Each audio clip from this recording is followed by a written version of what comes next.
lang. Palimos po! Palimos po! Maawa na kayo sa amin, hindi pa kami kumakain. Kahit barya lang po. Marami-rami tayong naipon ngayon sa panlilimos. Palitan na natin ang ating sports car! Tara na, Lourdes, sumakay ka na. Iaatid kita. Sige po, wag lang masyadong mabilis, Mang Nestor. Natatakot ako. Lourdes, kumapit kang mabuti at baka ka malaglag.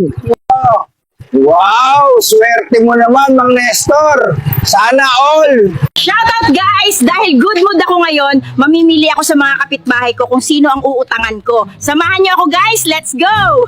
Masakit isipin na mula kay Cory hanggang kay Bongbong, walang sinuman ang talagang nag-alis ng provincial rate na yan. Ang patuloy na nagdurusa sa bill na yan ay ang mga empleyado na ngayon ay nagtatrabaho sa probinsya.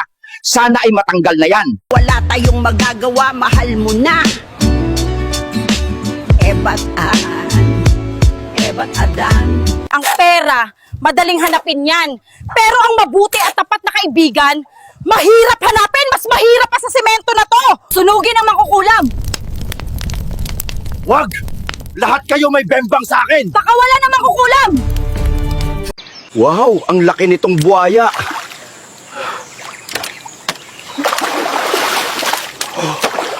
Hoy, hoy.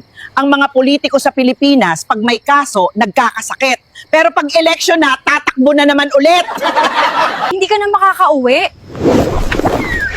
Nagugutom na ako. Sige, sumugod ka. Subukan mo. Ito, inumin mo, mabubusog ka dito. Gayuma yan. Lagot ka bingbang ka ngayon sa akin. Ano sinabi mo? Gagamit ka ng mixer sa buhos? Mahinang nilalang? Manumanong halo tayo dito? Bakit ayaw mo makipagbembang sa akin? May iba ka na ba? Hindi. Katatapos ko lang maglolo. Akala ko dati kapag may trabaho, palaging may pera. Pota naman. On the way na ako, huwag kang mainip. Babawi ako sa iyo mamaya. Ayun. Bembang na naman to. Ano, game na ba? Ang totoo niyan, Lolo, hindi ako ang makikipagbembangan. Yung kaibigan ko po, wait lang, tatawagin ko. 2 hours later. Ang tagal naman nun. Nagwawala na si Junior eh. Ay, sus Mariosep. Kilala kita. Uuwi na lang ako. Sakit. Oh, puro na lang kayo. Bahala na si Batman. Kayo muna, bahala. May problema din ako. Pare, pwede pa hilot? Masakit kasi likod ko eh. Hilot lang ba, Mare? Ihanda mo na ang lamesa, darating na ang barkada. Ang pulutan ay igayak mo na, pitsil at yelo'y ihanda. Nay, magbigay ng pangalan ng hayop na nagsisimula sa letter F. Fried chicken.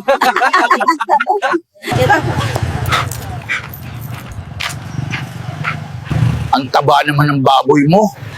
This is not a pig, sir. Tumigil ka, yung aso ang kausap ko. Please, tulungan nyo kami dito. Gapukin na po ang banga. Lubog na kami, lubog na sa utang. Kala ko dati wala akong mararating sa buhay. Hindi nga ako nagkamali, tama yung hinala ko dati. Animal. Kahit anong ganda mo, kung malandi ang kalaban mo, sorry ka na lang. Wow! Ang hirap kumita ng pera. Shoutout nga pala sa una kong subscriber, Edward Abiso. Mabuhay ka! Let's go! Sabi ng mga doktor, kapag kumakain ka ng gulay, lalakas ka. Pero manghihina ka pa rin talaga pag wala kang pera. Lola Rasta ang pangalan, sa kanto ako ang batas, bratatata. Bawat banat ko'y parang granadang sabog sa lakas. Bratatata, bagsak ka na, wala nang pagsubok na panalo ka. Sunod-sunod na naman ang mga bagyo. Kaya kung ayaw nyong liparin ang bubong ninyo, ilagay nyo na sa bubong yung mga taong pabigat sa bahay ninyo para naman may silbi sila. Anong may paglilingkod ko sa inyo? Gusto ko pong malaman kung kabit ng jowa ko itong nasa photo. Ay, hindi. Ay, salamat naman. Asawa niya yon, ikaw ang kabit. Alam nyo, Ang bagyo walang pinipiling daanan. Pero ang ayuda may pinipiling bigyan. Ay nako.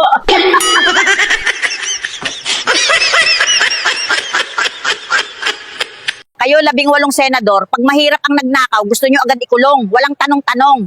Pero pag vice-presidente ang nagnakaw ng milyon, todo protekta kayo.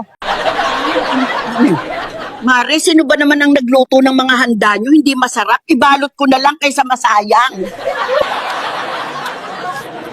Makapal din mukha mo, Mare, eh. Hindi ka naman imbitado, nanlait ka pa, bayaran mo yung kinain mo. Are you from Lokban? How did you know? You smell like longganisa. You can't fool me, I'm from Lucena. How did you know?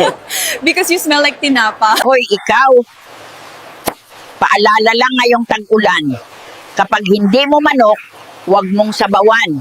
Malalaman mo lang na nasa tamang babae ka kapag hindi ka manalo-nalo sa away ninyo.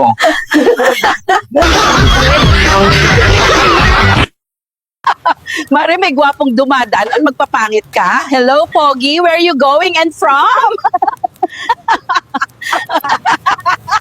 May single kaming anak na dalaga at handa nang makipagkilala. Meron ka bang cellphone number? Hello? O, dahil maraming bagyo ang dumaan, eto na siguro yung time na hinihintay ng mga empleyado natin. Pakinig ka, sabihan mo si Finance. I-process niya yung increase ng mga empleyado natin, ha? O, gusto ko 700 pesos ang increase nila as soon as possible. Dapat bukas, meron na, ha?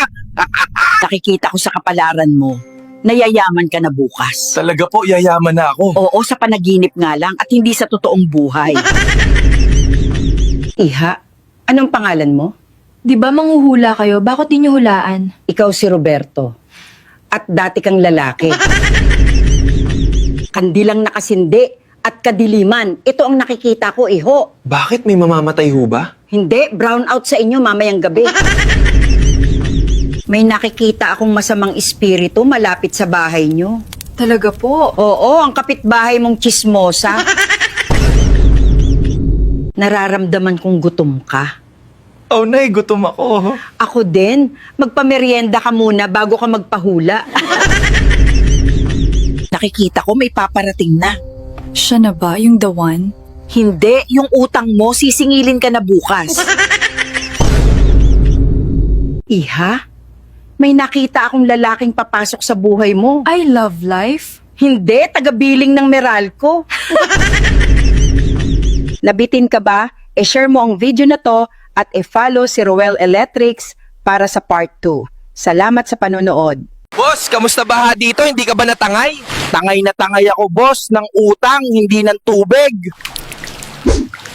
Ganong kasagsagan ng baha. Sa bubong, boss, para akong CCTV, lahat ng chismis, kita ko.